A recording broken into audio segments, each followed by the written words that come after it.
All right. Dee Dee, are you all set? I am. Is everybody in from the waiting room?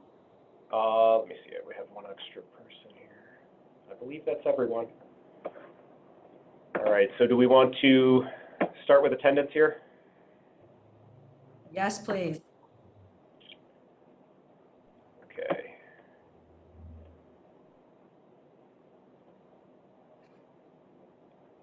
Bear with me a moment.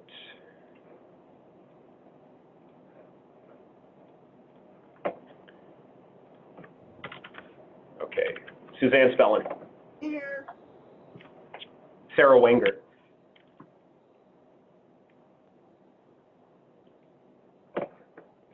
Sarah, are you on? Okay. Barbara Higbee. Here. All right. Anthony Moen. Here. Dee Dee Rudolph. Here. All right. That's 4 commissioners, so that's a quorum. Dee Dee, would you like me to read the Is that first 4? agenda? Is it 4? Yes, It is we have 4, yes. I don't believe we have, oh, Sarah's logging on now. There's Sarah. Yep. Okay. Sarah, are you there? I'm here, Aaron. Okay, that's all 5. We're all here. All right. Also in attendance tonight, we have Planning Commission Counsel Andy Brick, City Engineer Aaron Vera, and James Rath from the City Planning Department. So tonight we have 10 agenda items, beginning with 4 consent agenda items, then followed by 2 old business items and 4 new business items. So Aaron, would you like to read in the consent agenda items?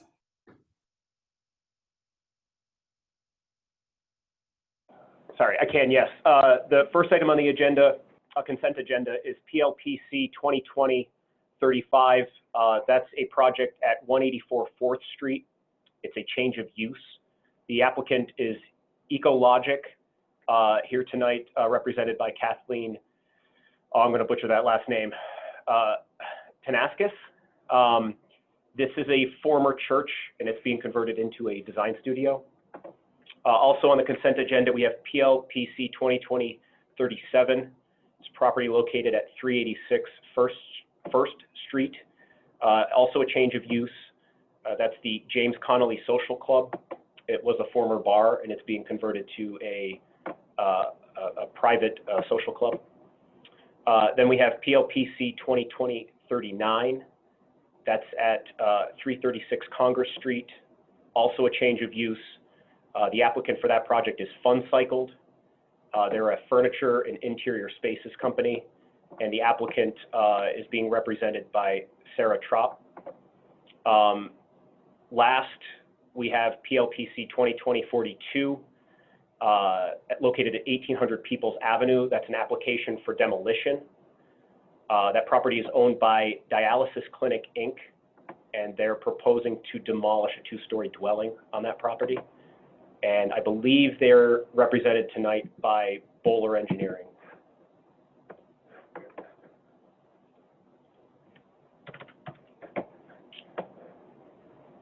Sorry, thank you.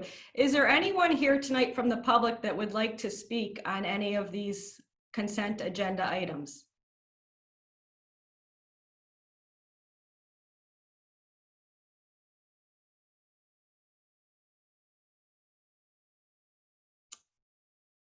Okay, Aaron, were there any correspondence that the commission received via mail or email today or prior to this meeting?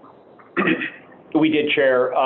We received an email today with the following comment relating to 1800 Peoples Avenue, the 4th item on the consent agenda. Quote, the proposal indicates existing trees and shrubs will remain on the site. Many of the plantings along Peoples Avenue are overgrown and or in poor condition. They have become a nuisance for pedestrians walking on the sidewalk. These should be removed and either replaced with grass or small shrubs. Plantings along Tom Phelan Way should also be addressed, although there is no sidewalk on that side of the street. There is no indication that asbestos removal will take place prior to demolition. A house of that vintage is likely to have asbestos, which should be abated to avoid local exposure. And that was from Tammy Gobert of 1614 Peoples Avenue. Okay, thank you. Was there any further correspondence?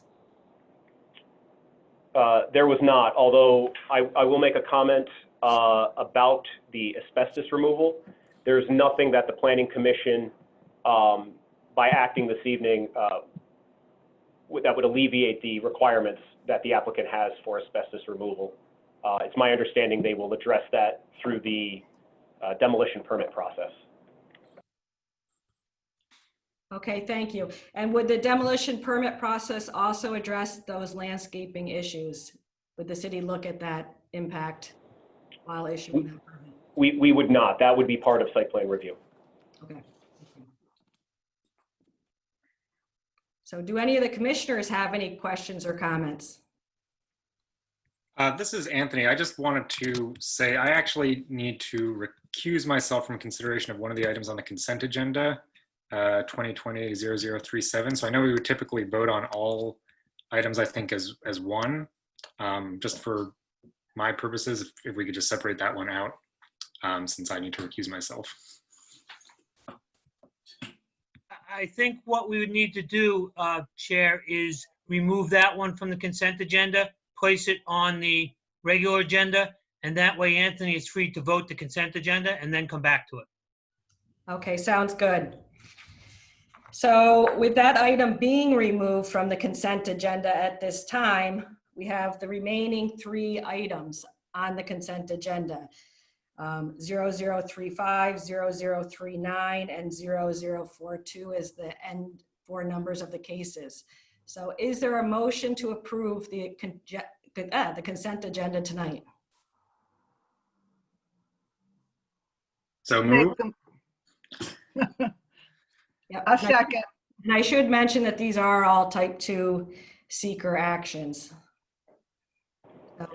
I'm sorry, that was Anthony made the motion and then Suzanne seconded. Right. So Aaron, if you could take the vote.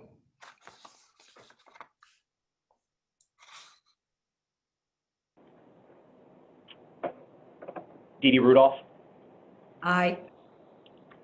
Sarah Wengert, Aye. Suzanne Spellin, Aye.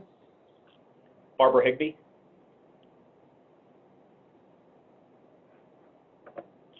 Barb, if you're on, we can't hear you. You need to unmute.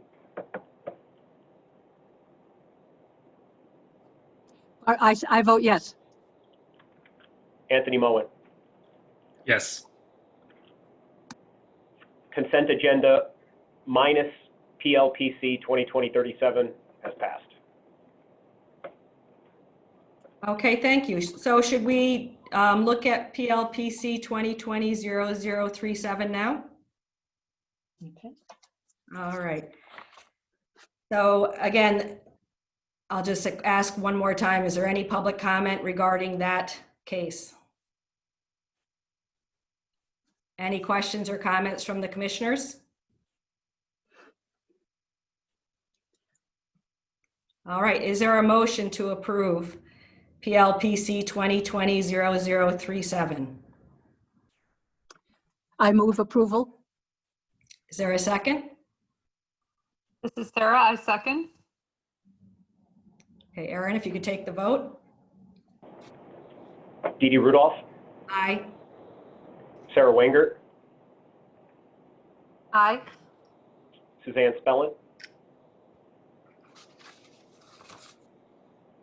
Aye. Barbara Higbee, Aye. and Anthony Moen recused. 4-0, motion passes.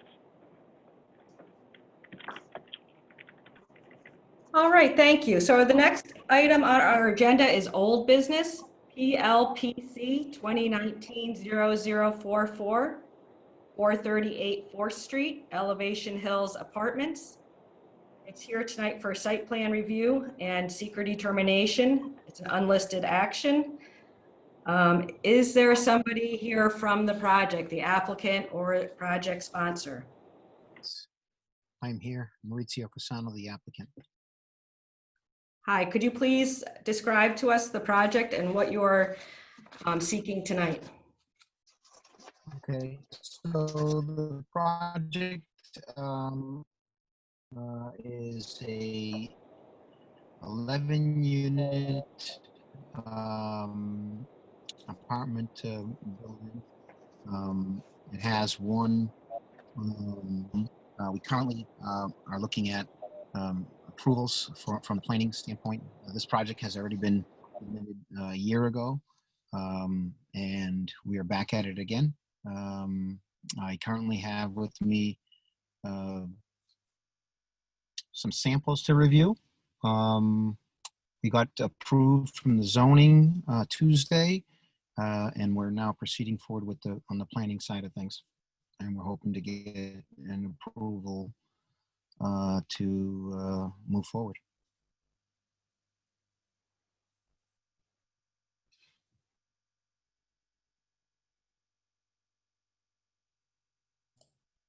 Okay, so the board has not seen the, could you show us the site plan and show us the samples that you? So there's no. I can screen share if that would be preferred. Form. I didn't know that there was no paperwork.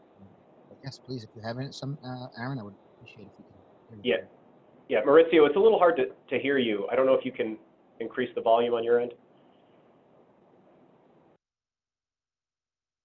No, I have it at the highest. Can you hear me? We can hear you now when you lean forward like that. Okay. Okay, Yes. but also I think Aaron's going to share the documents. Yeah, if you want, you can cut the video and just use the phone, and the audio might be better. How about now? Yes, that's better. Okay, so maybe that was interrupting us. So I apologize for the outfit I was wearing. I'm coaching the younger soccer girls, and I jumped into this meeting right after practice. So let me just get back to maybe if you can hear me better now. So the project was about a year ago, was submitted for review. As you see on the screen, there's a site plan permit. We have the seeker already established and revised and resubmitted. We submitted the floor plans, elevations, civil drawings. Let's see, I'm trying to think of all the various steps that we've already taken throughout I think it's been the 7th time that this project has gone forward, and now, we're at it one last time, hoping to move forward. I was told to bring some samples today. I have samples with me that I can share. They're for exterior finishes, some Versetta, some vinyl, and some vinyl shakes. So the project is currently being looked at from two standpoints. ARC is looking to occupy 4 units, and the tenants across the street, the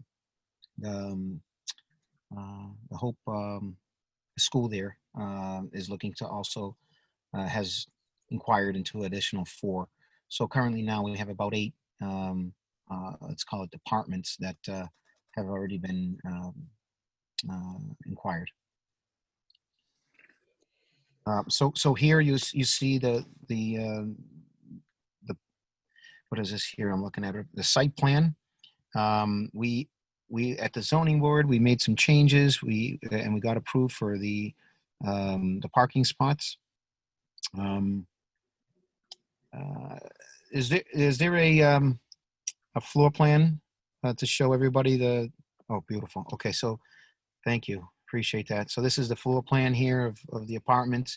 On the first floor, there's one of those apartments is going to be made into a well, right now it's kind of going back and forth. So ARC wants to look at it from like a meeting standpoint, where they bring some of the parents or children in and use it for either a psychiatric kind of approach where they, you know, have a meeting and discuss things, or they also will use it for function rooms and like a bathroom, so that it's a common bathroom for everybody to utilize when they're having parties and so on. On the elevations, Aaron, can you go to the, okay.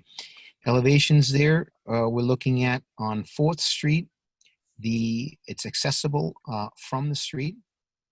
The veneer that you see there is is red. Well, it's like a burgundy red or brick red. That is a Versetta. I currently have here a Versetta sample. It shows it to be Terra Rosa. I'll share with you in a second once we get off the floor plans, because I'm not really good at Zoom, but I'll just switch over to the video. And then the blue, or the light blue there, it's really like more of a green.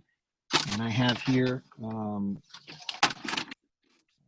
some vinyl, and then a vinyl shakes, which would go in the opposite direction around the center windows.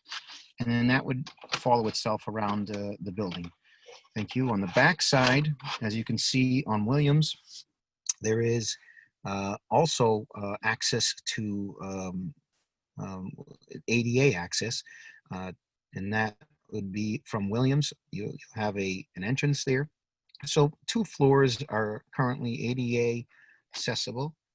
If we can go to the maybe the site plan, I just want to discuss a little bit about the perfect right there. I'm sorry, the existing. So what we try to do, one more up, Aaron, sorry. The other way, sorry, the other way. I wanted to show the existing. Yep. So as you can see, there's an existing home on the right. I'm looking at the, can you see this here when I move my mouse? No? Is anybody there? No, we can't see your mouse. I'm sharing my screen. So the second one, second row down is the first home there. Yep. We were trying to go for something like that. We wanted to, you know, tie into that with the elevation, with the cornice. So the cornice is going to have, we're going to duplicate that cornice on the building. We're not going to have like a parapet. It's just going to have like a flat roof with a cornice wrapping around to tie into that.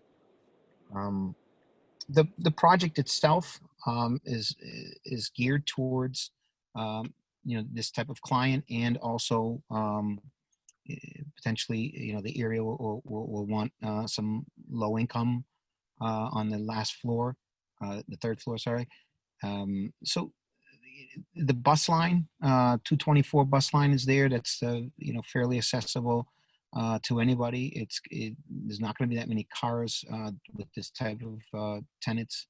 It's ADA accessible, so it's very convenient for both users, for ARC and the preschool across the street, for parents or for teachers. So we're right now kind of like working that angle with them for a good 6-7 months. So I really think, you know, believe that this project is a complement to the neighborhood. It's going to bring some, you know, good impact to the city of Troy. It's you know, on 4th, and it's, you know, very accessible to the city of Troy. Don't really know anything else to share in regards to this project, just because it's, you know, we've been at it a good, you know, 6-7 times.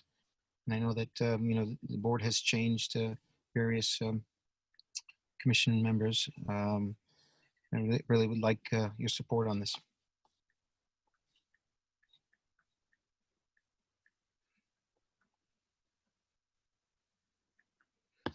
Let me open up the video so I can share with you some of the samples that we have here.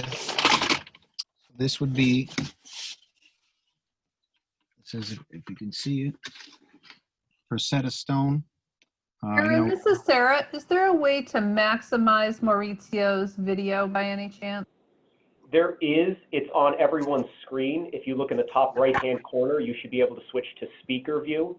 And as long as Maurizio is the last person that was speaking, I believe you can do that. You may even also be able to mouse over his photo, and there's the little browse button, the 3 dots. and Okay, you might I be made it able work. to- Yep. Thank you. Okay, so this one here is the tight cut Terra Rosa. We're gearing towards the a brick. There we go. More of a red. You know, we're looking for more of a red. Our architect, Bottega Pasquale, was feeling that this would be the best match for that area. So, Maurizio, and can you show us the name of the product? That's a Boral product? Okay. Yes. Yes, Boral, yes.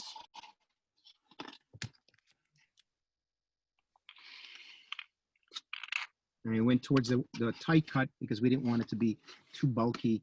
We wanted it to be a little bit more, I want to say, you know, for the style that the architect kept pushing for, is he wanted it to be tighter, not anything bulky. So then now I'm going to go towards the blue that he had there, but it was really the green. So double 4s. This is a typical vinyl siding. And then to complement it around the windows is the more shaker look. Now, in contrast to all of them is it's like a yellow. It's called vintage cream. The yellow. So let me get them all 3 to kind of, yep, there you go.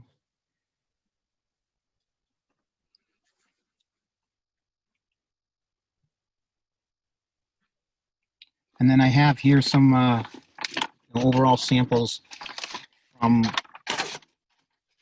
Royal Building Products is our, and, you know, this is what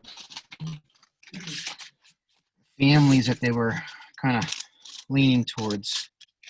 You know,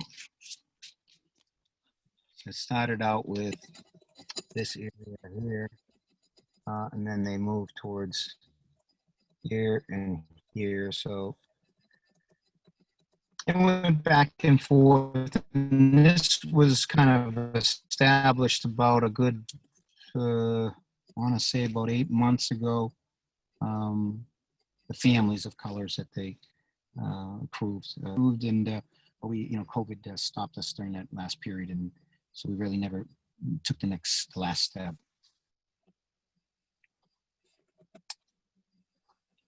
So what do you guys think on color-wise? And Maurizio, this is Sarah Wenger. Thank you for sharing. I think it's a really good thing that you did. The color palette is much more muted than the aqua and orange rendering. So I will speak only for myself. The palette seems totally appropriate for the use in that particular neighborhood. I agree. It looks Sarah, were nice. you involved in the? Was there anybody involved in the last color review that we had a good 8 months ago? I believe that we all were, but I don't recall seeing samples. Okay, good. Well, I think you gave me some homework at that time. Then, if that was okay, I'm trying to recollect my, you know, memory here, but I'm glad that I believe samples were possibly sent by you, Maurizio, but they might have been misplaced in the due to COVID in March. So I don't know that they ended up making their way to the commission members. Okay, so we're getting some positive feedback. It sounds from the notes that I had taken at the last review. Agreed. Thank you. Great. Okay, so at this time, I'd ask if there's anybody here in the audience today from the public that has any questions, comments, concerns regarding this project.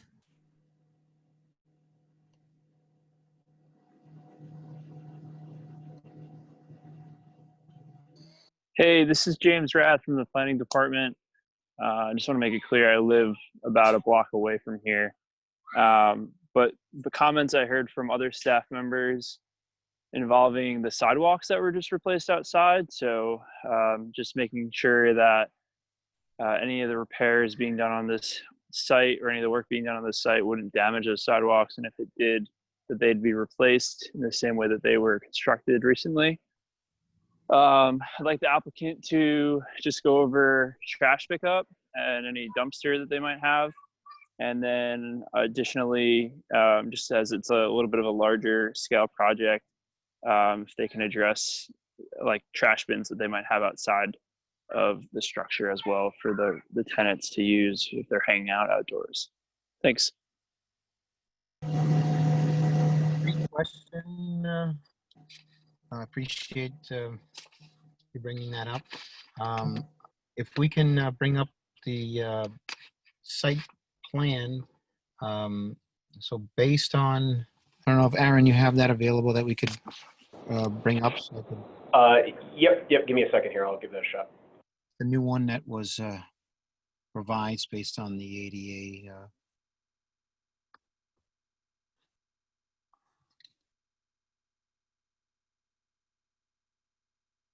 Perfect. Okay, so we have options down at the 4th Street. There is a existing building there, and there's a little path there, walk path. So our plan was to put some recyclable bins right on that side there, so that they can access them at the street level. Then we also were thinking of, potentially doing something within that area on the right or left side of where the setback is, because you have the stairs that go from Williams down, and there's a space there that we also are considering. So we have not identified it anywhere on the plan, but that was our intent, is to utilize that space there between the existing building and the stair, or the front of between 4th Street and the existing building there. So that would be the 17-foot setback area within that.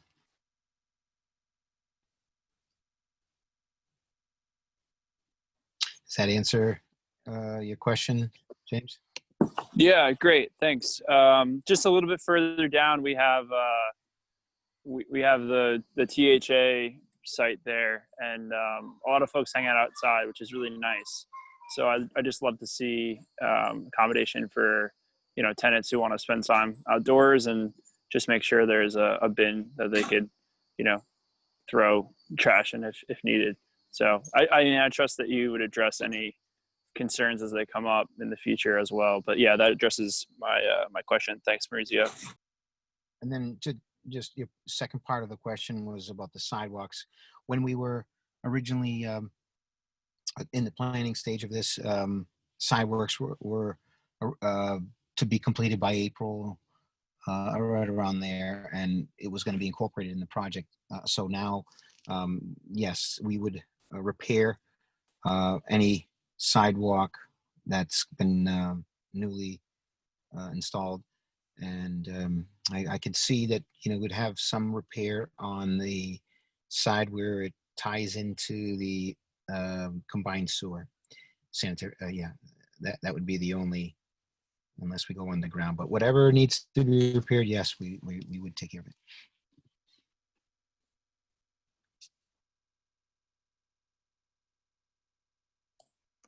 Okay, thank you. Is there any further public comment at this time?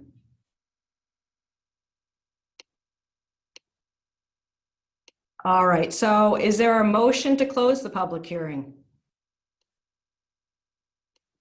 This is Sarah Wingert. I make a motion to close the public portion of the hearing.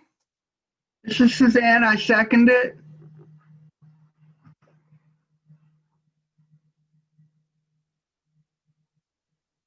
Aaron, would you like me to take a vote? You haven't, you haven't lost me.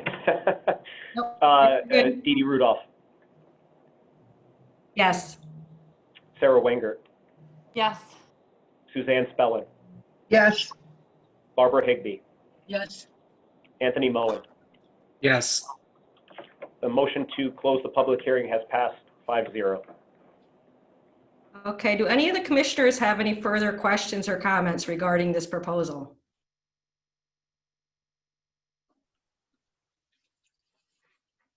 This is Barb. I guess I have a question. The parking spaces 1 and 2, are they like parallel park off of Williams Street?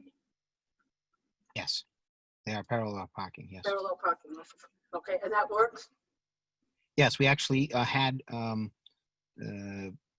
additional parking there, and we had to make it into only 2 of them because of the need for the parallel parking to work. So we had to eliminate 1, and now we made it into 2, and we have the balance. And Okay, thank you. And then I have a question. I noticed that this property, this building is on 3 separate properties. It's on, I'm looking at this 61, 62, and 63. So are you going to consolidate those 3 separate properties into one? yes, they've already been consolidated. Okay, good. Okay, so have you submitted a plan to, Aaron, you have a copy of that plan? No, this is one taxable parcel. Okay, great. Yeah, some older maps may still show the 25-foot lot widths. A lot of old subdivisions in the city were broken up into much smaller lots, but this current taxable parcel is as shown. Okay, terrific. And then are there any further city approvals that are required from DPU or? There are. So this applicant has already submitted a sanitary and storm sewer analysis report to the Department of Public Utilities. Superintendent Chris Wayland has that on his desk. He has yet to approve it, but I did reach out to him, and it's my understanding that he does not see any issues with the commission acting this evening, and that any items his review may arise during his review can be addressed without the need for site plan changes. Okay, great. So if there's no further comment, do we have a resolution for seeker? I believe, Aaron, you had one prepared previously. Yes, I don't have resolutions for anything other than the consent agenda items written up at this point. Okay. But the commission could make a motion to act, and I could prepare those for your review after the meeting. Okay. I think when we thought it was on the, when it was on last month's agenda, we had a draft resolution for this. Oh, we may. Is that something you'd like me to read into the record, or? If we could do the seeker negative declaration. I mean, Andy, can a motion just be made for a negative declaration for seeker? This is an unlisted action due to its. Yes, we have that standard negative deck form that we've used in the past, and what we've done is plug in the results of the vote into the standard negative declaration form.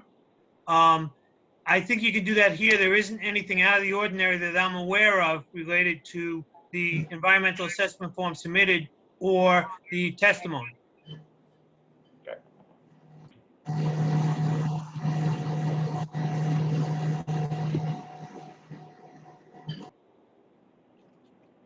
Okay, so Andy, we'd be looking for a resolution for lead agency and our, You've already declared lead agency on this previously. It would just be a motion to issue a negative declaration pursuant to seeker. so is there a motion?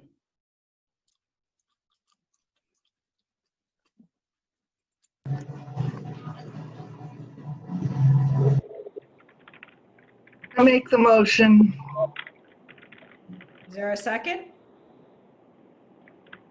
This is Sarah. I second the motion. Bear with me a moment.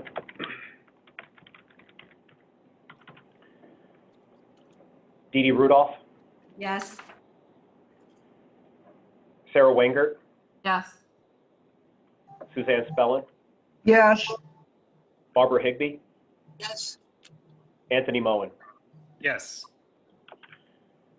The motion for a negative declaration, a negative seeker declaration has passed 5-0. Okay, so moving on, is there a motion to approve this proposal? This is Sarah Wingert. I make a motion to approve the proposal. Is there a second? This is Suzanne. I second it.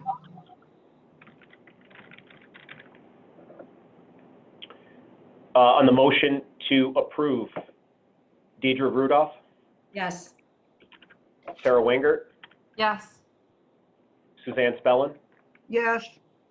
Barbara Higbee, Yes. Anthony Moen. Yes. The motion to approve has passed 5-0. Great. Okay, thank you. Thank you, everybody. Appreciate it. So moving on to our next agenda item. It is old business PLPC 2020-0026, 2377 Burnett Avenue. This is a site plan review and seeker determination, proposing to create an off-street parking for residential tenants. So do we have the applicant or representative here tonight? Yes, you do. This is Ed from Monarch Design representing Eamon, who is also online. Great, thank you. So at our, we met, I think it was two months ago, right? 2 meetings ago? Correct. Yes. And there was a handful of concerns. So as the follow-up, Excuse me, could I just chime in for just a quick second, unrelated to this business? I see a few members that are still on for consent agenda items. Ecologic, I see you on there. Sarah Trope, you guys are approved, just so you're aware. You guys are all set. Anyone on the consent agenda was approved. There's no need to hang around, okay? Yeah, no problem. I don't want you to waste an hour here. Okay, take care. Sorry about that. You guys can go. that's okay. Thank you, Aaron. Okay, working with Aaron, we went over several layouts of the parking of whatever the best fit was. We tried diagonal, and this is our last revised plan from 12 on site parking to 8 with a maneuvering.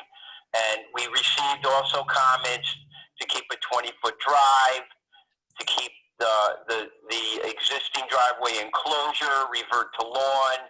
We've got the maneuvering with a no parking sign for larger vehicles if one of these students has a truck.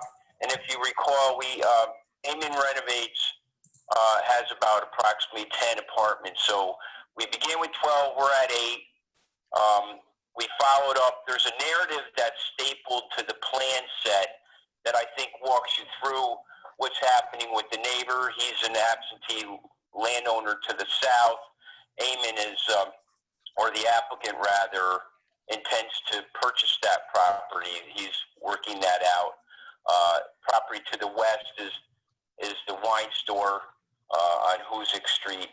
And there was no other issues. We were at 22.5% green. Eamon tells me he has to remove the trees regardless.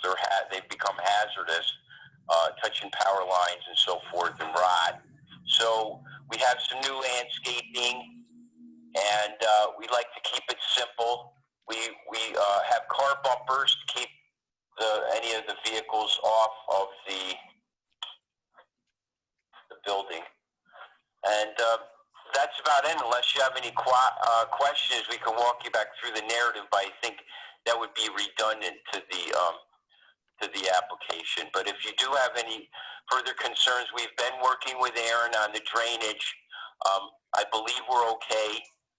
We've since converted the drainage method from dry wells to subsurface drainage ADS chamber design. So we have 9 of those on the plan with a certain volume. The grading is pretty much as submitted, very consistent with that low existing design point that we were working with that 6-minute perking soil. So we think we're okay, but we need to have your consensus, and I know the owner needed some time to do the build out with your approval and acceptance. So if you have any other concerns, please let us know.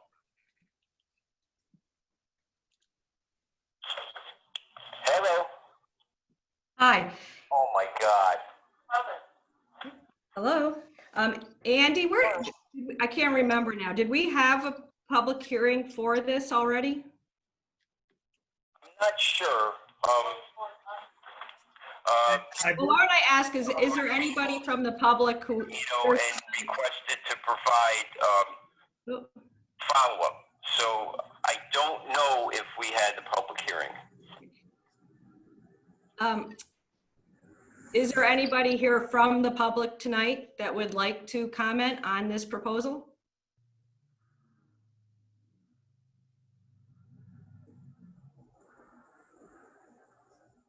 I don't hear anyone. All right, so why don't we have a motion to close the public hearing? This is Anthony. I move to close the public hearing. Is there a second? Sarah, I second the motion. Deidre Rudolph, Yes. Sarah Wenger, Yes. Suzanne Spellin, Yes. Barbara Higbee, Yes. Anthony Mullen. Yes. Motion passes 5-0. Okay, so I do have some comments regarding this proposal that I would like to just go over. So I know Aaron was going back and forth with you, but we were looking at was to, I guess one of the first questions for the commission, the comments we received or that we gave the applicant last time was that there was too much parking, too little green space. And I think that, the site plan has been revised, but I guess I would ask for some feedback from the commission on the 8 parking spaces and I would call it increased green space. I don't want to talk about the 8 parking spaces unless we're in agreement with that. So is there any feedback from the commissioners on the 8 parking spaces? This is Suzanne. I'm not particularly thrilled with the whole project. I don't like the idea of taking the lot for parking. I just don't, I just see it as another step in the owner potentially tearing down his house after he's, done with it and expanding the car lot to all 3 lots. And that worries me. It may be an irrational fear, but you know, from a development standpoint, it's kind of an obvious step. Yeah, and I have a concern because of that gate. The gate that connects the two lots. Because that allows movement from one lot to the other quite easily for a vehicle. So I guess I'd just like a clarification that this is not to be used by the neighboring lot. It is just proposed for the tenants. Is that correct? Yes, that is my understanding also, and there's no driveway connection. There is a footpath that currently exists, but that's been just maintained more or less. It is the same applicant owner, but the gate does exist. We just had that. I don't know if that's an issue of closure or not, but there's no cars that come and park on this property for the 8 tenants. They need every space. I mean, the majority of students from RPI that are currently there have complained and need their smaller vehicles, and I think the 8 cars aptly provides for that. And then I guess one of the guys has a truck, and so in the sake of maneuvering, that's why we've got that no parking zone that's hatched in with the 50-foot turning radiuses. So it was previously reduced from 12 to 8. Whatever reassurance you need that there's no application for demo or anything. This is he renovated the building for apartment use.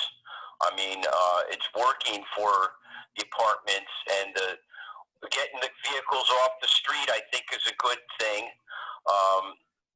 His next move would be about the property to the south. We have zero discussion of car lot. That exists, on his other property. That's doing well. Thank you. So I don't know what assurance you need from the applicant, but or even if it's a contingency, we're just looking to get on and do what's right in the interest of the tenants and do this small off-street parking application. There's no other baggage that goes with that. This is Barb. I like this plan much more than the other one that had so much pavement in it. The question I have is the exterior of the building, the actually 2-story apartment building. It looked to me like it needs, I don't know if it needs paint or what, but is there anything going to be done to make the building look better? I'm talking about when you look from the Hoosick Street side, that whole side of that house looks like it's in disrepair. I would defer to the owner on that. When he bought the property, it was much worse. He's been concentrating on renovations. But Eamon, do you comment on the exterior facade work that you're looking to do in the future? Yes. Okay, paint. I know it's yes, you're committing to paint the facade. Well, the only thing I want to make sure everything to have a clear idea, probably Susan especially, that it doesn't matter if I own building or 2 or 3. I'm not using it for my other business, and it's for the tenant just to have their vehicle parked off the street. It's so simple. But if in this point, if I'm not going to be able to do parking, so why do I renovate the building? I would just rather the tenant, they're not going to stay there because they're going to feel unsafe parking their vehicle on the road. And I'm probably going to tear it down if it comes to this point. Well, I think we're not asking you to tear it down. I'm just asking you to make it look nice. Well, so, everything I touch, I make it much better. We improve the okay. city. Yeah, But we do tons of business in the city, and we improve in the city. Good. Yes, I understand that, and that's good. If we put that in as a stipulation, so I'm inclined to to approve this because I think it's so much better than it was. And I think the parking is in proportion to the building. But I was surprised to see that the building does need exterior work. So first, I guess it's a question both to the commission and to the owner. Are we able to just say that really should be done? But we would be approving this, and making it a condition on approving it. That's what I'm suggesting. Yes, I appreciate it, Barbara. I mean, the only thing I'm trying to say that we're running too close to the winter, and if we cannot be approved today, so if I don't have approval, when are you gonna start bringing the paint company to start? Because I mean, everything will shut down by probably, once the weather hit too cold, nobody gonna do jobs anymore, and all the plant will shut down. Yep, I have no idea on that. I also don't know if you can just paint it or what. But I just think it's a wood. It's beautiful. We're gonna keep it the same thing. We're gonna repaint it. Okay. Could I just address Suzanne's comment very quickly? When you're reviewing a site plan application, you have to review it for the use proposed. You wouldn't be able to deny something based upon speculation of what might occur to the property in the future. That being said, it would be a perfectly reasonable condition and consistent with what the applicant's representative has already represented. And I believe the applicant said it himself. The parking is intended for the apartment building. So a condition of approval could absolutely reasonably be that all parking approved is for the sole use of the apartment building. That would prohibit it being used from anything else in the future without coming back to you.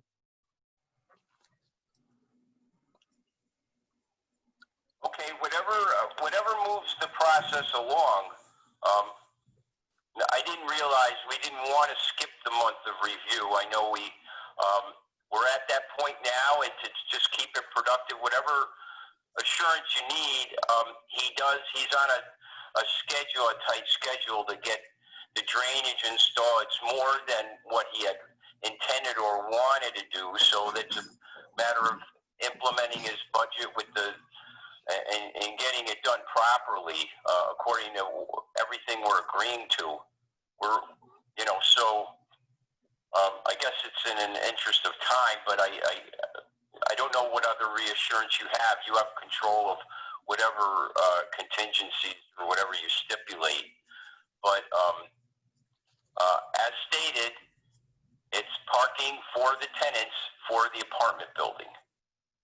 And he's going through the new landscaping, so I think part of that would be the facade. And in his own words, he's agreed to redo the front of that. There's no sense for him to do that without knowing he could provide amply for the parking for the tenants to remain there and live and be well. So I guess he has good intentions to paint the building also, from what I hear, if that's a concern.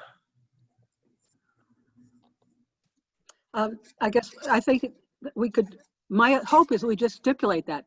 I don't know if it gets done before winter or not, but I'm prepared to approve the project, but with the understanding that the exterior would be something painted or whatever it would take to make it look nice. Is the building currently, it's my understanding the building's currently occupied, is that correct? Yes. Andy, what mechanism do you suggest the board use to assure that the building is painted in a reasonable time frame? Well, I've heard two conditions, and that's fine, that the parking is for tenant residential use and that the facade be,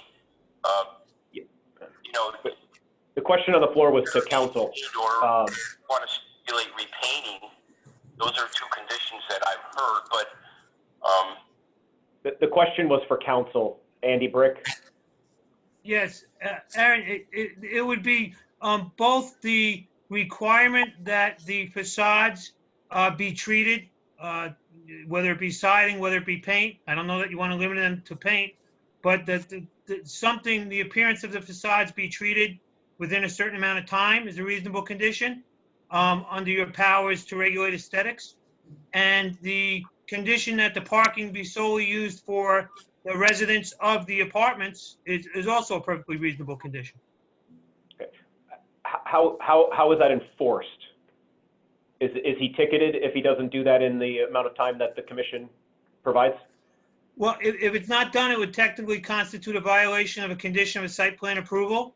So the board could revoke the site plan approval, which means he wouldn't have the approval to operate the entire property, and code could come after him, and if the site plan's revoked, they can't have people on the premises. Excellent, thank you.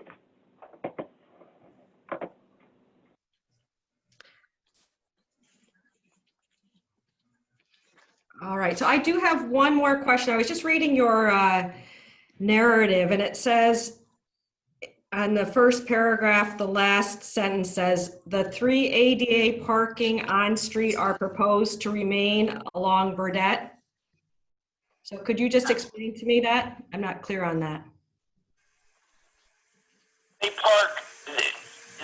park in the front now. There's 3 spaces there. So that's how we're complying with ADA, because they just come right up that front. But and we agreed to that sidewalk repair and the driveway closure. So I don't know how to enhance that, but there's existing parking and existing sidewalk, and we've complied with the driveway closure and raising the curb and so forth. So it wouldn't impact the 20-foot driveway. Yeah, but I guess I was confused because I remember last month when I looked at the site plan, I think there was a detail for a new ADA parking ramp, but you're not proposing any new ADA. So just at the driveway, wherever the sidewalk is interrupted by the new driveway, yes. Okay, because you had there was a handicap parking sign detail, and I was just confused. So you're not proposing any additional handicap parking in front of the building? No, that is pre-existing.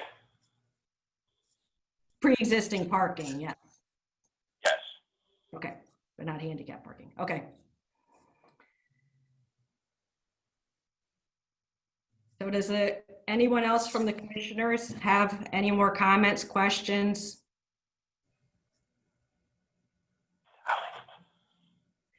So Aaron, where does this stand with city reviews? So I was working with the applicant on the stormwater for the site. That's been addressed to the satisfaction of this office.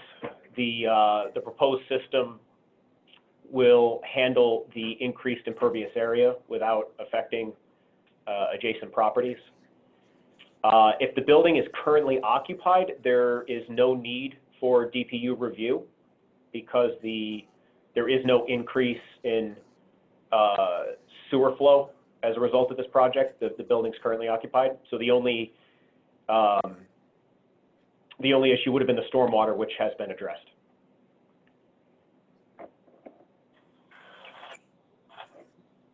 The applicant will need a curb cut permit when the time comes in order to do the work within the right of way, but. Yes. Okay, so just so we can start forming a motion, we were talking about plans to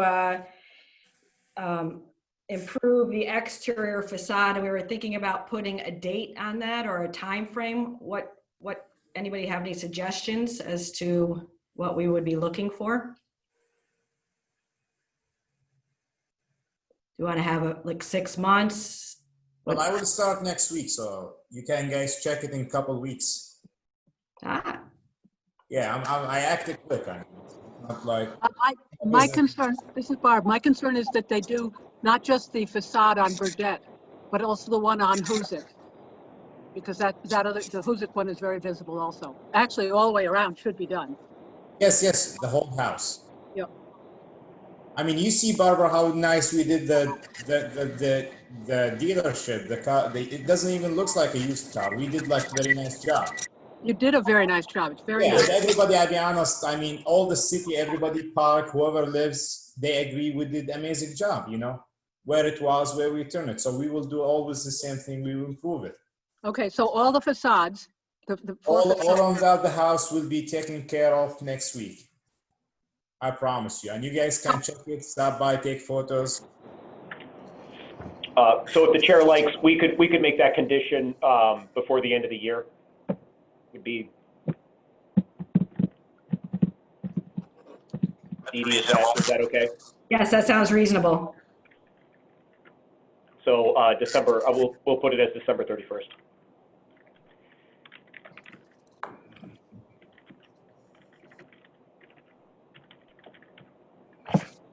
Are you ready for a motion? I was just going to say, so the conditions I have are parking is to be used solely for the residential use on this site. The building is to be painted or the facade improved before December 31st of this year. And just put of the entire house. All the facades. The entire building is to be painted or the entire facade improved before December 31st. Okay, this is Barb. I move approval of this with those two stipulations. Need a secret. Yep. Oh, we need a secret. Yep. Actually, do we need that? This isn't a change of use, it's just the improvements. Is it enough square footage? It's an unlisted action because the secret type 2 list doesn't reference addition of parking. Oh, okay.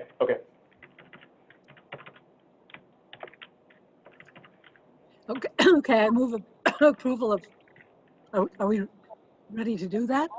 Do we have to do a negative deck? Yes, we do. So can I just move that we we approve a negative deck on this? Yes. Perfect. Okay, I so move. Is there a second? Anthony, second. I will be with you. Okay. Dee Dee Rudolph, Yes. Sarah Wenger, Yes. Suzanne Spellin, Yes. Barbara Higbee, Yes, Anthony Moen. Yes. The motion for a negative secret declaration has passed 5-0. Thank you. okay, so now I move approval of this site plan, including the two stipulations that Aaron outlined. Just to restate, those are parking is used solely for the residential use on this site. The entire building is to be painted or the entire facade improved before December 31st.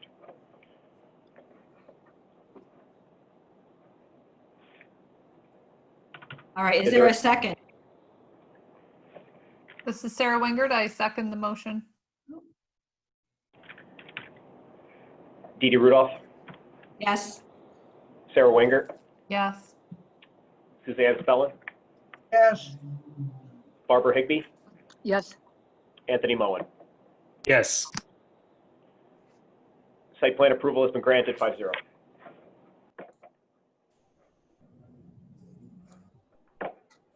Okay, great. So moving on to new business, and we made it to the 7 o'clock time, Aaron. Very nice. Thank you.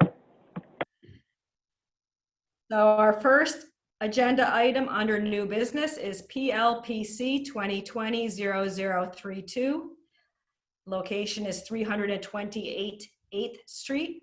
Site plan review and secret determination. Collar City Concrete is proposing to occupy a vacant building with an office and showroom for their masonry business. The applicant is represented by Jennifer Stroop. So, Jennifer, are you here? I am. Great. So could you just walk us through what you're proposing? Sure. My husband and I own a local concrete company. We do sidewalks, patios, pool decks, mostly residential, a little bit of commercial.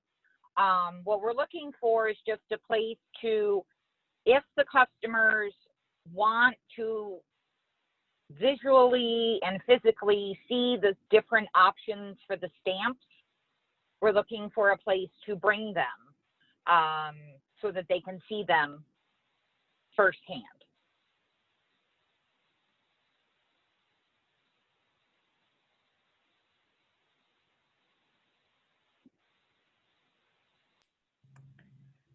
Okay, so Aaron has your site plan up. Could you just walk us through what the different items are that you're displaying and what's going on at the site? Sure. So there's a total of 3 parking spaces. One of them will be handicap accessible. We have the small existing 1-story building that's been there for years. In the back, there's going to be a stamped concrete patio that'll be within the easement where the billboard is. We're looking to put up, there's a large retaining wall behind the lot that's been there for obviously a very long time. So what we're looking to do is put up barricade, like decorative barricade stones, for 2 reasons. One, it's going to look a little nicer, and 2, it's going to reinforce that wall. There's also going to be a hot tub pad, again, just as a show.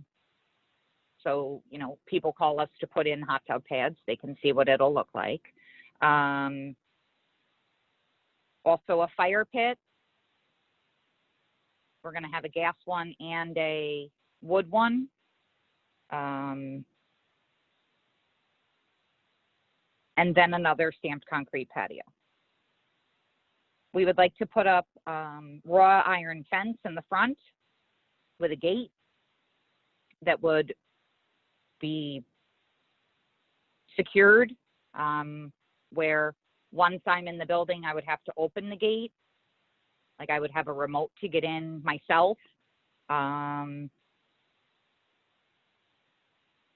think that's about it. It's going to be by appointment only. I'm not going to be there, you know, per se, Monday through Friday for office hours kind of a thing. If somebody wants to come in and see, then I'll make an appointment and I'll meet them there.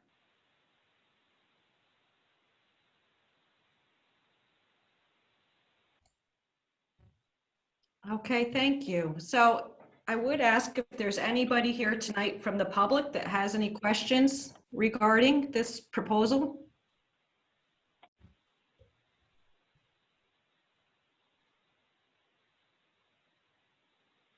No? So is there a motion to close the public hearing?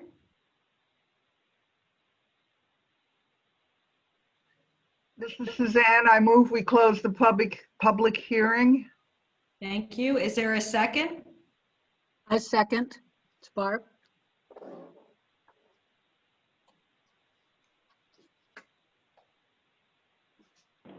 Dee Dee Rudolph, Yes? Sarah Wingert,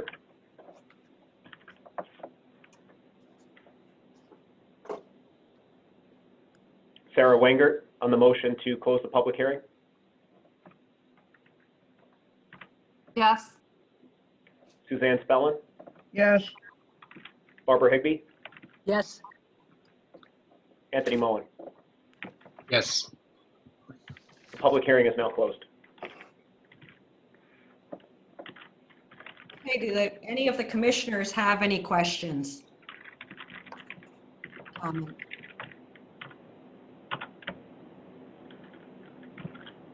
So Jennifer, I assume that spot 3 is parking for you, is that correct? Yeah. So there would just be one employee generally at the location? Yes, just myself.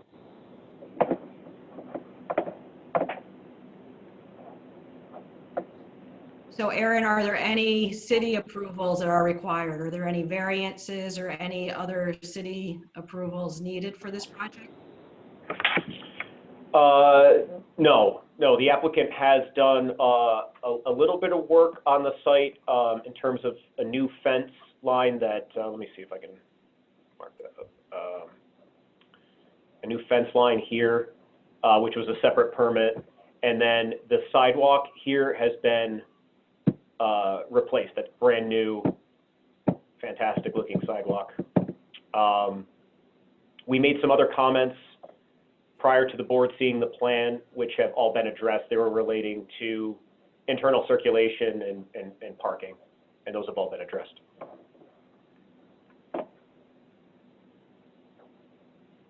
Okay, any further questions or comments? All right, so I'm looking at the agenda. It says it's an unlisted seeker action, so we would need to have our seeker resolution. So is there a motion with respect to seeker? I move the negative declaration on this. Is there a second? This is Anthony, I second.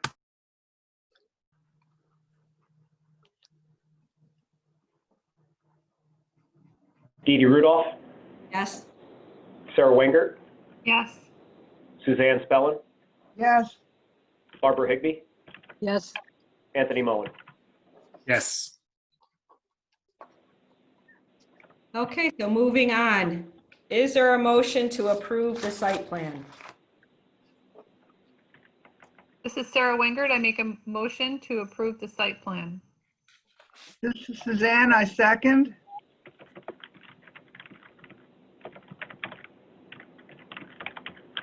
Sorry, that was Suzanne, seconded? Yeah, Deidre Rudolph, Yes. Sarah Wenger, Yes. Suzanne Spellin, yes, Barbara Higbee, yes, Anthony Moen. Yes. The motion for site plan approval passed 5-0. Thank you so much, guys. You're welcome. So our second new business case is PLPC 2020-0036, Cemetery Road and Borrowdale Drive. This is here tonight for concept review. It requires a lot line adjustment, site plan review, and a seeker determination. Keystone Homes Incorporated is proposing to construct 96 apartment units, 3 buildings in a planned development P zone. The applicant is represented by Nick Costa of Advanced Engineering and Land Surveying. So Nick, are you here? Yes, I am. This is Nick Costa with Advanced Engineering, and we did prepare the documents that were submitted for this proposed development. Just as a little bit of history, I know that Aaron has been involved with this, but I'm not sure everybody on the board has been there since the last time this was in front of the board. This did receive approval. Well, it received approval for 19 residential lots a long time ago. That was way before my time. But it did also receive approval back in 2017, October of 2017, for the development of 6 buildings and 72 apartments. And since that time, the Keystone Homes has re-evaluated the site and is proposing the development of the site with 3 buildings instead of 6 buildings and 96 units. You know, the buildings are much different than the buildings that were proposed originally. You know, other than that, the utilities and, you know, sanitary sewer, as Aaron is showing on the screen, there is sanitary sewer that's accessible to the site. When the adjacent development was done, the sewer was left here. There was an easement that was left here, and actually there's a manhole that was extended this far, and we're proposing to take it from there and extend it at the rear to serve the three buildings. There is water along Cemetery, and there's also water along Gurley Avenue. The Department of Public Utilities, when it originally reviewed this for the 72 apartments, had requested that we loop that water from Cemetery all the way up to Gurley, which that remains as it was intended or requested by the Department of Public Utilities. And from that water main, there will be services that will be extended to serve each one of the buildings. And with regards to stormwater, the site, first of all, has quite a bit of a slope right from Gurley Avenue. It just drops to the west in quite a steep slope in this area, and then it kind of flattens out, and then it gets steep again. So all the runoff is going towards the rear of the existing homes, and then out in the front here there is a ditch line that goes out into a drainage system that's located in Cemetery Road. So what we're proposing to do is capture the stormwater runoff and capture it and direct it to a stormwater management practice that we had developed right in this area right here, and that'll have an outlet control structure that'll connect to the Cemetery Road storm system, and will outlet at a control rate that will not exceed the pre-development rate that is already going to the street system. So that is the big change on the site, is the concentration of the apartments into the three buildings, instead of doing I think it was the buildings were 12 units each, and there were 6 buildings and some of them were on the east side of this parking area, and some of them were on the west side.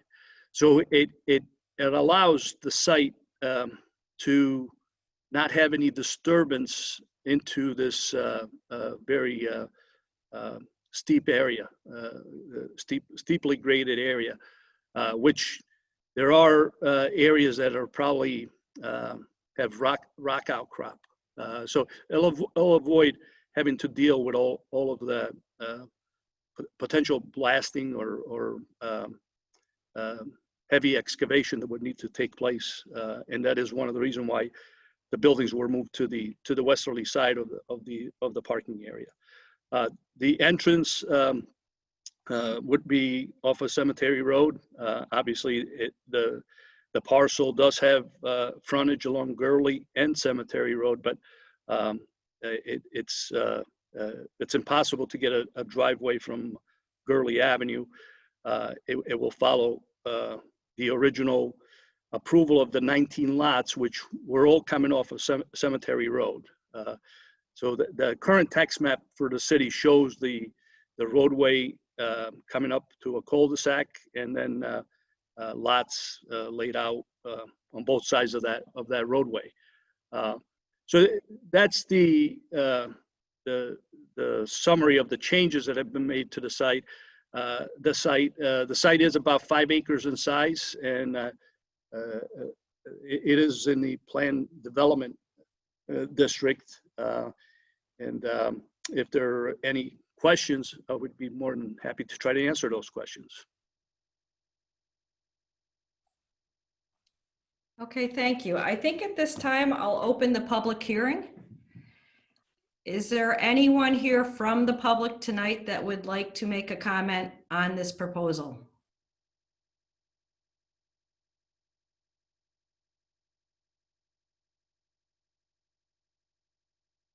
I don't hear or see anyone. So at this time, I'll ask for a motion to close the public hearing. Dee Dee, This is Barb. I'm a little concerned because I'm not sure that this has been publicized. This project was before us, as he just mentioned, twice, and it was very different. So I think we need to make sure that the public actually knows about this, because it's a very different project. So. Okay, so Andy, can we keep the public hearing open until the next meeting? Yes, you could continue the application to the next meeting and provide some type of notification. Okay, great. So do we need a motion to do that? It would be a motion to adjourn. Okay, is there a motion to adjourn the public hearing?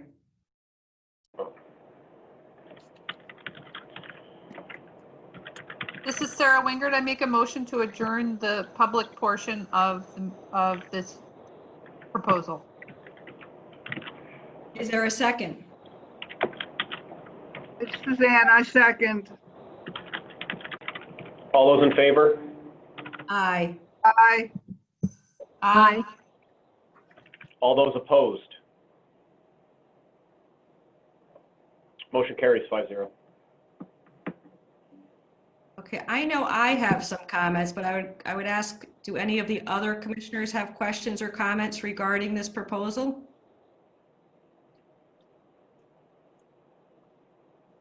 All right, then I'll jump in. So to me, the concern is that steep topography going from Gurley Avenue to Lori Jean Place. It's about a 50-foot drop. So these apartment buildings are just big, flat plates on this steep slope. I see you have a retaining wall, but I don't have any idea as to the height of the wall, or even, there's no grading, so I don't know where you're putting these big apartments on this steep slope. Yeah, we can certainly provide a grading plan. We have done the grading for the apartments and for the retaining wall. That is how we came up with the layout that we came up with, is that as it drops, you're absolutely right. We are creating a flat area for the building, but the building does, there is a reveal to the building as it goes to the west. And then we do have an access road that comes around, the entire sides and rear of the building. And there is a need for a retaining wall so that we can transition to the existing grade within our property. What would you estimate? I know you don't have it designed, but what would you guess would be the tallest size of the retaining wall? It probably varies anywhere from obviously a few feet to 8 to 10 feet. Okay, I'd need to. I'm not sure how that would be accomplished, but I'll wait to see the thing. But my initial comments are just that the building footprints are just too flat and too big for the site. Okay. So I think that, the design should respond more to the topography, maybe stepping down with the grades. I actually liked, the 19 lots better with the road and these big flat plates on this steep slope. If it wasn't a steep slope, I wouldn't have the concerns that I have. So you would also need to have some sort of geotechnical engineering report. Yes. As you're moving forward. And then I didn't see where the concept plan really matches this the building showed some garages and this doesn't show garages, so it was just a little confusing to me. Yeah, no, you're correct. The buildings are intended to be for a flat area or flat site. We do have garages at the southerly side of these garages right here for that particular building on the end would be there, but the building would be stepping down as we go towards the west. But I think the grading plan will clarify that. So, we'll get you a grading plan. Okay, thank you. Aaron, has a zoning analysis been performed on this project? Not by me, but I did run this by code enforcement, and it's my understanding that this does conform. However, I am still trying to track down the original language of the PDD that was created in this area. This is a very old plan development district in the city, and I have been unsuccessful on obtaining those records at this point. So I will continue to look for that and get back to the board. Okay, and then there's also the interesting issue of, because Borerdale is city property, correct? It's a paper street owned by the city. That is my understanding, that road was dedicated to the city, which is why it shows that on the tax maps. So this, to be clear, this project is in the conceptual phase, and the applicant this evening is trying to just get some input on it. But yes, the status of the roadway would have to be something that the city council addresses. Yeah, I'm just trying to flush out some of the items that the applicant might. Certainly. And then, yes, so I will, on my notes here, the original PDD language, and then I will, for the next, or prior to the next meeting, I will inform the board on the process by which the applicant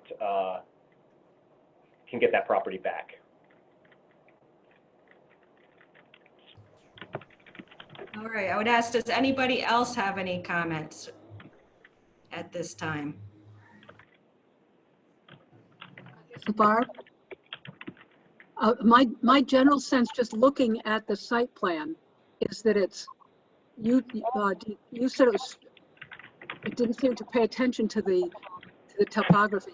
My concern is just the sheer size of it and the shoehorned buildings and parking covering every buildable inch, and the rest of it isn't really buildable. So I find it to be conceptually just large, tall and large. So that's my thought.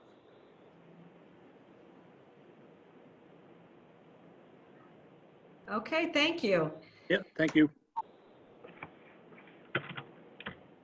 All right, so no further comments. I think we'll move on to our next agenda item. So our next agenda item is PLPC 2020. We want to do Cottage Avenue. Let's do 0041 31 Cottage Street. 111.84-6-8 site plan review and seeker determination. It says here seeking approval for 2 12-unit apartment buildings. The applicant is represented by Brett Steinberg, PE. So Brett, are you here today? Yes, I'm here. Yeah. Do you want me to start my presentation now, or did you have anything? No, that would be terrific. Brett, Okay. can you share your screen, Brett, or do you want permission? Yes, I can. Let me give it a shot. If it doesn't work, yell at me. Let me give it a shot. I'll put the site plan up first. Let's see. Host disabled participant screen sharing, it's telling me.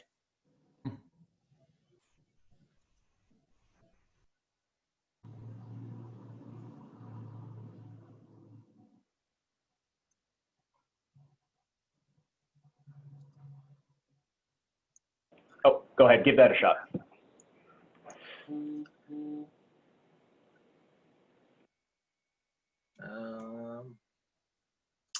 Is it sharing? I can't tell from my end. Okay. Good evening. My name is Brett Steenberg. I'm the engineer for the applicant, Cottage Street Apartments. We're proposing the agenda item was listed incorrectly. It's actually one 12-unit building, all one-bedroom apartments located along Cottage Street in the Cottage Street Apartments complex.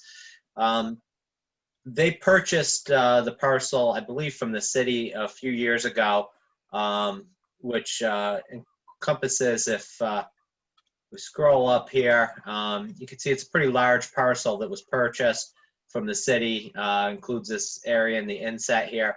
And at that point, they constructed a 20-bay garage building on the parcel. Now they're proposing to construct a 12-unit, all one-bedroom, two-story wood-framed apartment building with 15 new parking spaces. Angled. The traffic flow around this particular portion of the complex is one way, entering from this portion of Cottage Street near the I guess almost like a temporary circle there, running through the site and back out to Cottage Street. So we're proposing 15 new angled parking spaces and a handicap accessible space, and proposed dumpster pad along the edge of the garage. The proposed apartments, as I stated, would be wood framed. We have submitted building elevations. I'm going to see if I can pull up the building elevation. Can you see the elevations now? Is that okay? The building elevation is a combination of materials with a stone base around the front on the bump outs. It's a boral ledge stone, which is a dry stacked stone, and I actually have a screenshot image of that I can show you later. With a mixture of various different vinyl products, a standard D4 vinyl siding along the first floor, first story. Then the get what this is called. Looking for the leader on this one. It's called the board and batten vinyl siding for the second story portion, with the shakes in the gables. The colors, it's going to be a flagstone color, which is a gray color siding with white trim. And again, I can pull up a image that would be the wood board and batten, this type here, and that's the color that we're proposing. And again, it's very similar to what we're proposing with the cedar shakes in the gables above it. This would be the stone base that they're proposing along the perimeter of the gable bump outs on that as well. Back to the site plan. So this is our initial presentation. We've been working on the concept for a while, but with COVID, things kind of got delayed a little bit. So we're here to get basically your first questions and comments regarding it. Obviously, we know you'll have comments, and we'll be coming back in with revisions, hopefully to satisfactorily address those comments. But again, this is it's an existing apartment complex. We feel that it's going to fit in nicely. There's still, on this particular parcel, a lot of green space left along the rear. We're trying to minimize the impact as much as possible. As far as parking goes, there's also existing parking along Cottage Street that a lot of residents use because these buildings all have frontage on Cottage Street as well. And if you drive down there, a lot of people choose to parallel park on Cottage Street in lieu of parking in the rear here. And the applicant feels comfortable with the 15 new parking spaces for 12 one-story or one-bedroom apartments. Plus, I believe he has 4 4 garage space units reserved for this as well, making it a total of 19 parking spaces we're proposing for the development. Be happy to answer any questions you may have, and look forward to addressing them to your best satisfaction.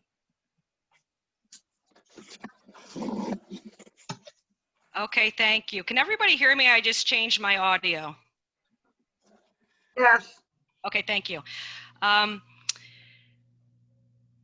So at this point, I'd like to open the public hearing and see if there's anybody here tonight that has any questions or comments regarding this project.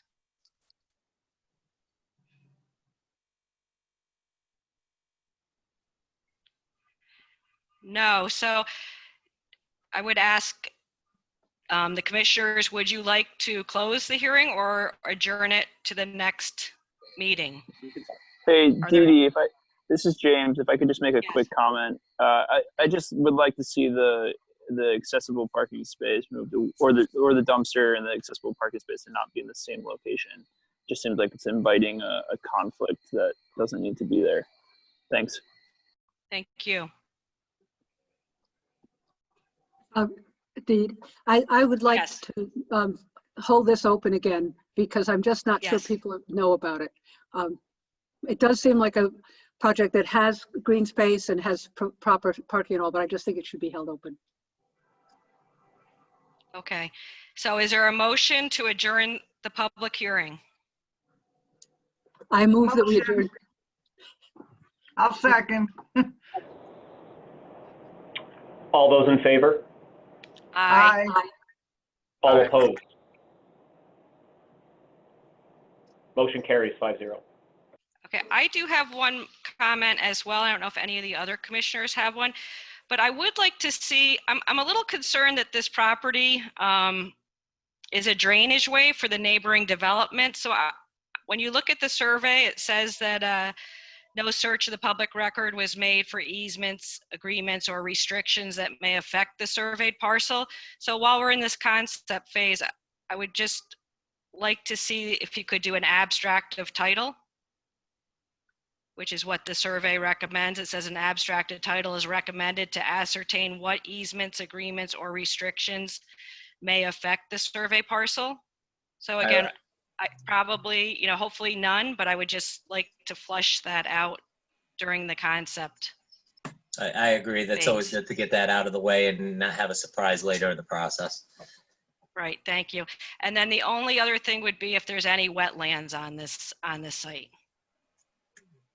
We'll take a look at that as well and let you know before we come back.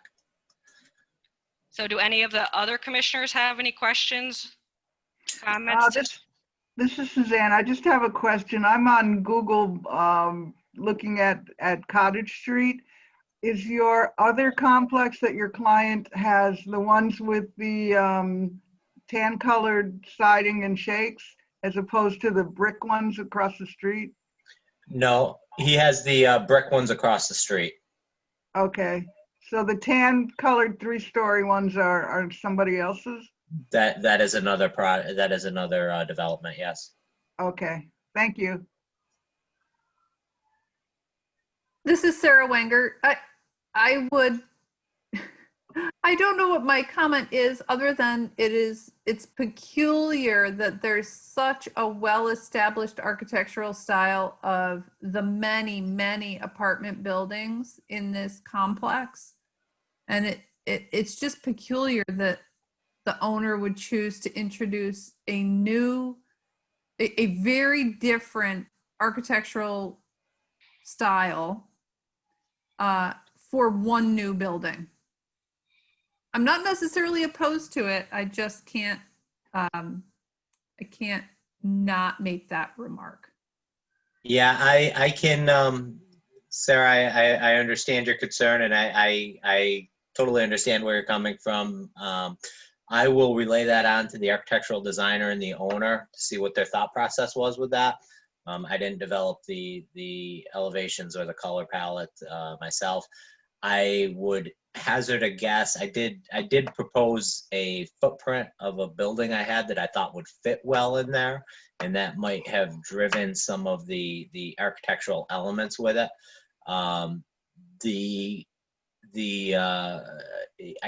If I had to guess, the brick facades that you see on the other buildings might have been cost prohibitive for a project of this magnitude, but I'm not sure. Yeah, understood.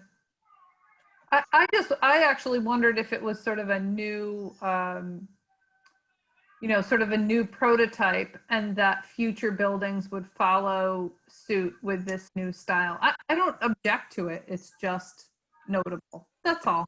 Yeah, no, I understand. Yeah, that's actually why I asked which ones were yours, because this new one seems so incongruous with the brick. Yeah, I understand that as well. When I was on Google Earth, just getting ready for the meeting, the buildings that are over the 3-story buildings seem to match this color palette a little better than his own existing buildings. I think he does, like his office building and stuff, which is on the other end of the site, would tend to complement with this, but the older buildings, there's a contrast there.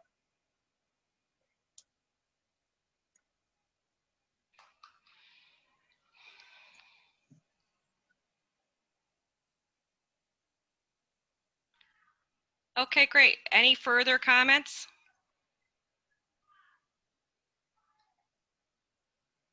All right, well, thank you very much. Great, thank you very much. We appreciate your time this evening. I'll relay these on to the owner, and we'll address as many of these concerns as we can, and come back in hopefully within the next month or so. Thank you. Thank you. All right, so we have one final project tonight on our agenda, Plpc. This is new business 2020-0040. Address. Chair, Yes. I would like to recuse myself from this project. Okay. For the record, the engineer of record on this is Verity Engineering. That's my engineering firm. This was a contract that my firm acquired prior to my position as the city engineer. And so I will leave James in charge of the remainder of the hearing. Okay, thank you. James, you on board here? Yeah, I'm on board. I'll be acting as a secretary. Great, thank you. So this is 39 Brunswick Road. It's subdivision, site plan review, and seeker determination. FDC Development, LLC, is seeking approvals to subdivide an existing lot to create 2 new building lots. 2 two-unit buildings are proposed. The applicant is represented by Brian Sipperly of Verity Engineering. Brian, are you here? I am here, Chairperson. Great. Could you please bring us up to speed on this project and show us the site plans for it? Sure, I appreciate the backdrop, and good evening, Chair and members of the board. As noted, my name is Brian Sipperly. I'm with Verity Engineering, and we are representing the applicant for the project, which is FDC Construction. And here tonight with me are both members of that organization, a gentleman by the name of Craig Weiss and Frank DiCarlo. And let's see, if we were to kick this off a little bit, just to orient people, this is the home of the Masonic Lodge. It is roughly a little over 6 acres in size. The Masonic Lodge generally fronts and has access on to Brunswick Road. And as you mentioned, Chair, the proposal in front of the board this evening is to create 2 new building lots, or we're really doing a 3-lot subdivision. So we're going to create the 2 new building lots and leave the remaining portion of lands to the Masonic Lodge to the south. The zoning on the parcel is split zoning, R1 and R2. The area of interest where the subdivision will occur is R2 zone. And just in terms of what we have for abutters around us, we're generally all going to be multi and single family residential to the north, west and east, with the Masonic Lodge being the use to the south. That's generally commercial. East and west of them are all residential as well. So generally residential abutters. In terms of the environments on the site, we don't have any wetlands. The site is absent any standing water bodies or water courses. And kind of a simple project. Utilities exist at the curb at the right of way for sewer and water. I do want to note, and I think this is kind of apparent. The applicant has a site plan on file that is different than what we're looking for the board to review tonight. And I thought I would take just a couple of minutes to give the board a little bit of a backdrop on kind of why we did that and what are we here to talk about tonight. James, can I share my screen here?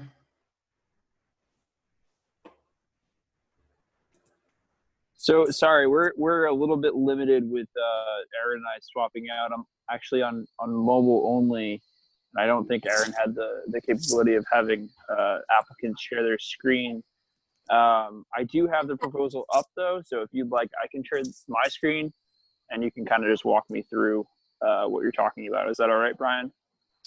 Yeah, let me just say no to my computer.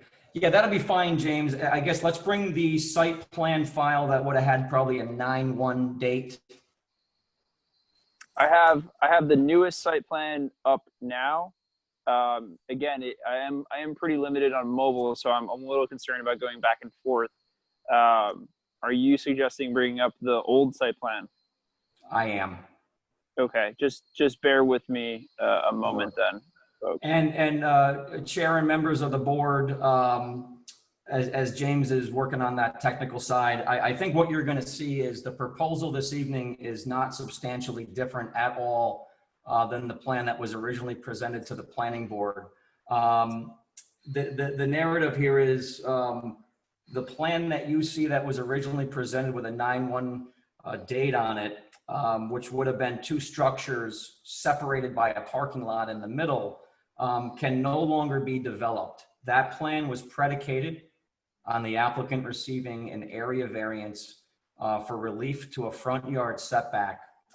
The project appeared on Tuesday of this week, and the applicant was denied the area variance for a front yard setback. So immediately on Tuesday evening, the plan that we had on record for planning for this evening became moot.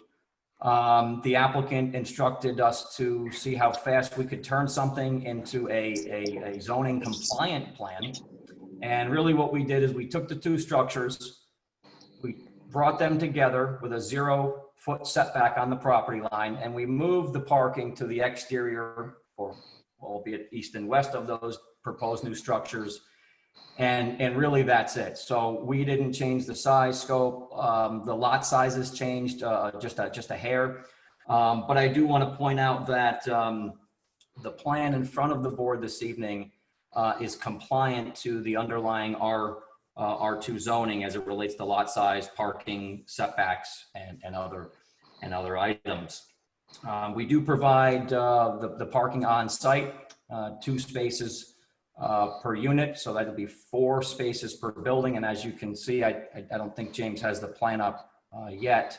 But what I thought we would do is just kind of explain for a brief moment at why we would do such a thing and come to the board wanting you guys to review something new. Can you all see my screen now? James, I see something that just says the City of Troy with a logo on it, but nonetheless, I mean, I think what we were trying to do was just show the board, a little bit of a before and after in terms that what we can do. So quite simply, the plan in front of the board this evening is site plan review and subdivision approval for the proposed 2 new building lots that would be fronted on Highland Avenue. Okay, how about now? Oh, Yes, there you go. There we go. Thank you very much, James. So if I could just draw the board's eye towards the top plan that has some color on it. This was the plan that came on record. And if I can talk briefly about this, it's just what we had here was a proposal with these two structures being 10 foot from the right of way. That was being proposed to stay in line with the character of all the structures that exist along Highland Avenue. And unfortunately, we've had to just rearrange this plan and move back to the other. I think it's the applicant's desire to produce something that conforms with the neighborhood. The board should have an elevation on record. I do want to point out that that elevation was going to be commensurate to the plan that James is showing and screen sharing right now. So it's going to show the structures a little over 60 feet apart from one another. But if the board could imagine that revised rendering, those buildings would generally be coming back together and sharing a party wall. Brian, let me know when you want me to jump to the newer proposal. I have that one. I think we're ready to jump to that one, okay. James. Sorry, I can't look at you guys and do this at the same time, so I apologize. No problem. We're going live here. So it just as iterated, it's a very simple project, the creation of two family lots in the R2 zone. There's nothing really special about the project in terms of utility connections, water connections. We've got everything available. And it's generally, I just want to reiterate, a fairly straightforward project. At this time, I'll turn it over to the board for any questions. Okay, thank you, Brian. So I would open this to a public hearing. Is there anyone here tonight that would like to comment on this proposal?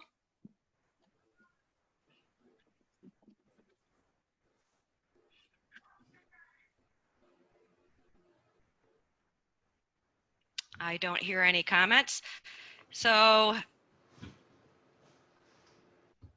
I guess I would ask the commissioners motion to adjourn the public hearing or motion to close. Is there any thoughts from the commissioners? This is Barb. I would make the motion to adjourn the public hearing just so we make sure that proper notification is done. Okay, thank you, Barbara. Is there a second? This is Sarah Wingert. I second. All right, James, do you want to take the vote or me? If you'd like to, go ahead. Yeah, all in favor? Aye. Aye. Any opposed? All right, the motion to adjourn the public hearing has passed. Any further comments from any of the commissioners tonight? This is Barb. I just have one question, and that is, you had the buildings at the edge with the two parkings in the middle, and then you put the two buildings in the middle. Is there any thought, and so you don't have windows on one side of each building. Any thought of having the one on the left the way you wanted it and have the one on the right stay to the outside? So you have parking, building, parking, building. That's just a thought. And I'm thinking windows. That's a great suggestion, Member Higbee, but unfortunately the geometries of the site cannot accommodate Doesn't work. what Yeah. you were talking about. Okay, not surprising. Madam Chair, it's Andy Brick.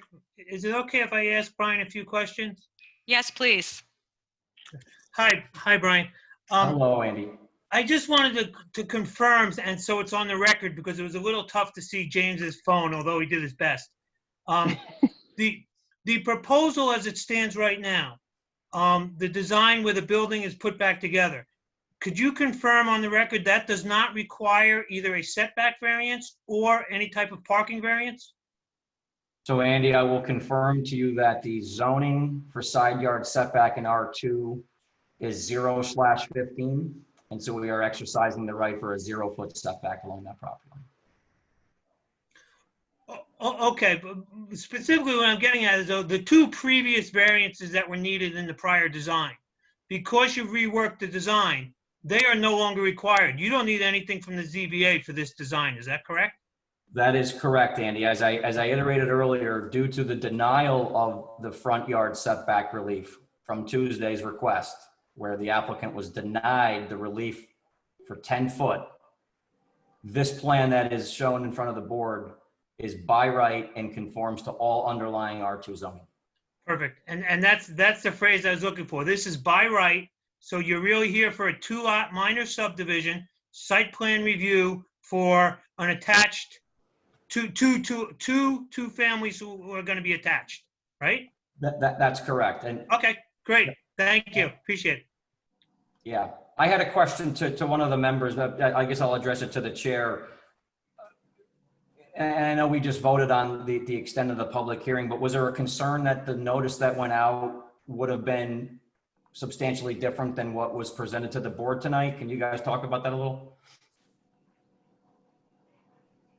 Barb, this is Sarah. If you don't mind, I'm going to jump in because I do have a concern, and that is I can only imagine that if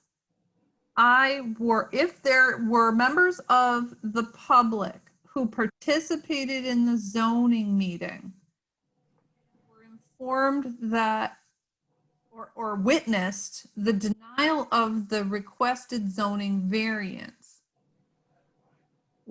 one could assume that those members of the public would understand that the project would not go before planning as designed, and therefore perhaps not be presented. Those are assumptions. They are concerns.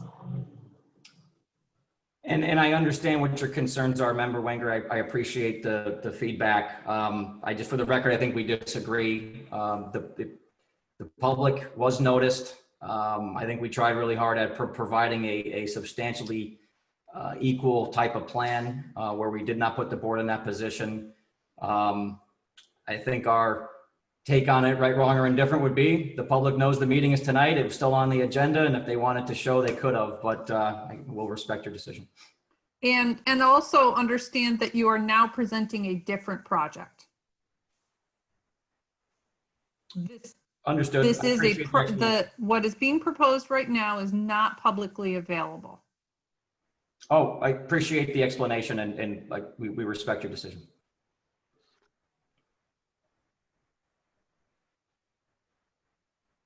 Okay, any further comments tonight and questions?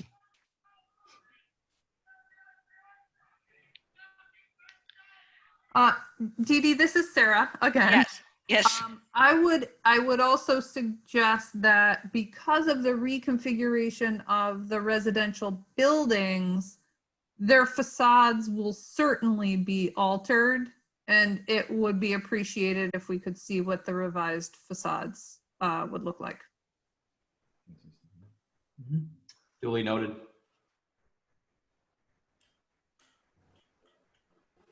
Okay, thank you, Brian. Is there anything else that you need from us tonight?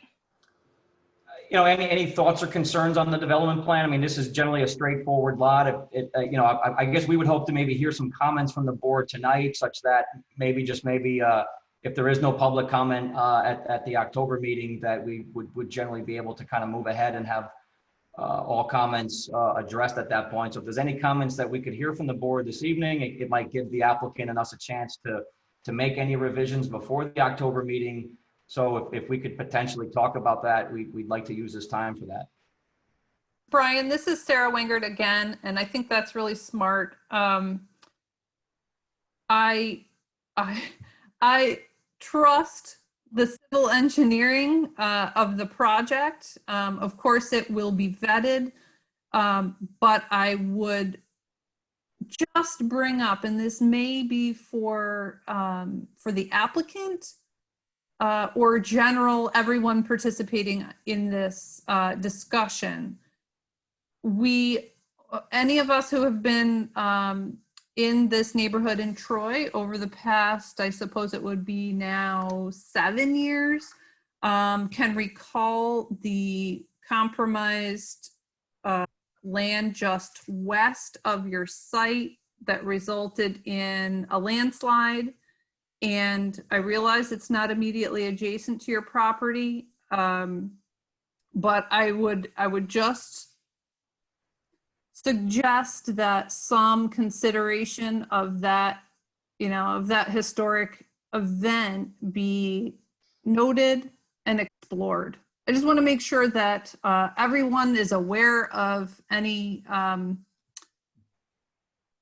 poor soils, any of the integrity. I'm sure you've done the testing, but I'd be remiss if I didn't bring it up.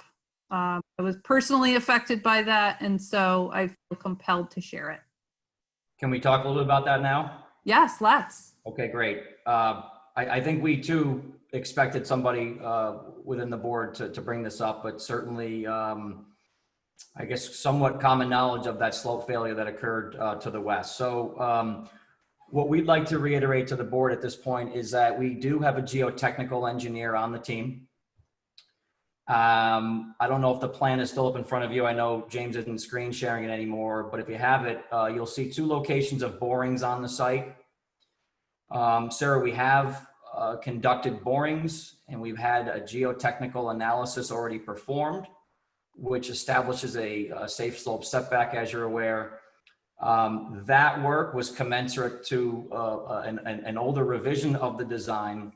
However, I think what the board should be feeling confident of is that anything that gets cited and where it's cited on our plan will certainly fall well within the safe slope setback, which was established due to, or with the right amount of safety factor applied to that report and analysis of the slope stability.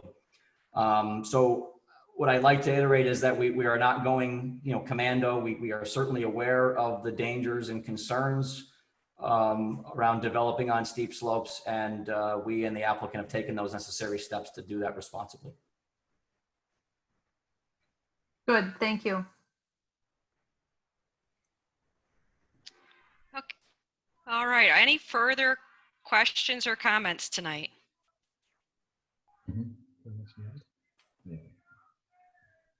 All right, so with that, is there a motion to adjourn the meeting?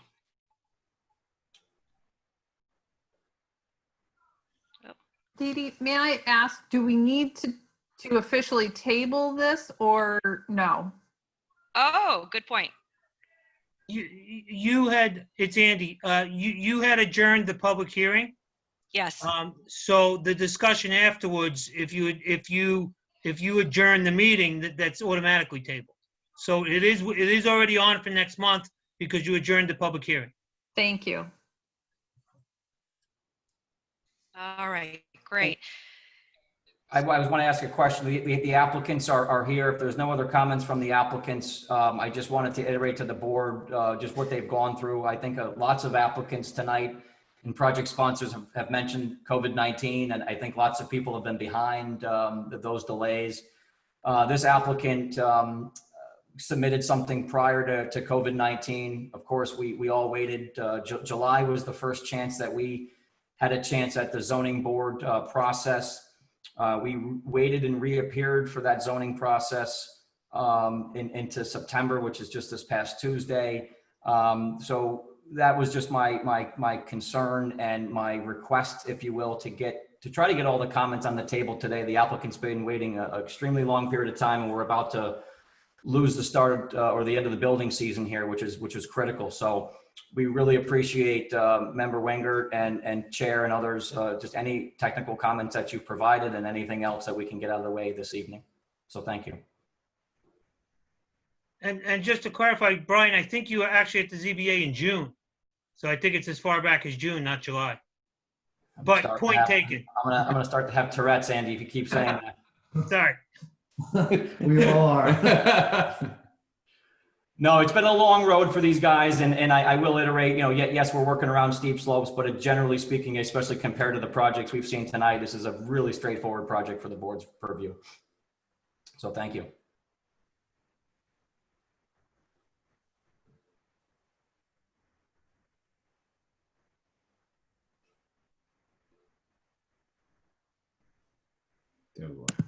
I think the chairperson's muted. This is Sarah Wenger. I'll make a motion to adjourn the meeting this evening. This is Suzanne, I second.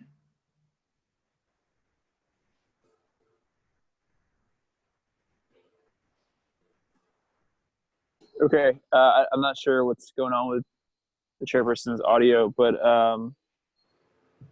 sure, let's move on to a vote. Chairperson Rudolph, are you there? Can you hear us? Okay. Sarah Wenger, Yes. Suzanne Spellin, Yes. Barbara Higbee, Yes. and Anthony Moen. Yes.